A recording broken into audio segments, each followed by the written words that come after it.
لن اعود الى مصر مش اذا تغير الاشخاص، اذا تغير النظام. اذا انا اسف اقول نظام، هو ما فيش نظام، هي مصر فيها نظام؟ هو ده النظام اللي بيحكمنا ده؟ يا ريت كان في نظام والله، حتى يعني لو نظام، لو نظام مش اسلامي، استغفر الله، زي اوروبا وامريكا. انا مره على المنبر قلت كده، انا مره على المنبر لما انضرب اخونا الدكتور عصام العريان الله يكرمه يا رب، لما ضربوه على وشه كان عضو مجلس الشعب اسماعيليه وكان ايامها حتى في ازمه للاسف ازمه صابون، وقال لك هيدوا كل واحد صابونه بس ما فيش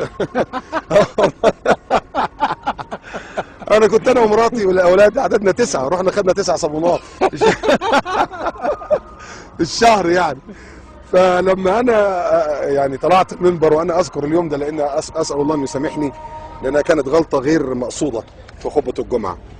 طلعت اخطب الجمعه وكنت متاثر جدا ومتضايق قوي قوي من موضوع عصام ده. يعني ازاي الدكتور عصام يعني اتضرب على بالقلم وهو عضو مجلس الشعب؟ ايه التهريج ده؟ يعني وقفت على المنبر يوميها، كان مسجد اللي كان جنب شرطه بورسعيد في شارع بورسعيد، مسجد عمر بن الخطاب، وانا متنرفز جدا بقى، فبقول ايه اللي بيحصل ده؟ يعني احنا على استعداد ان احنا نعيش في دوله ما فيهاش دين زي بعضه. امريكا ما فيهاش دين، اوروبا ما فيهاش دين، لكن في قانون يحترم. انما هنا لا دين ولا قانون ولا صابون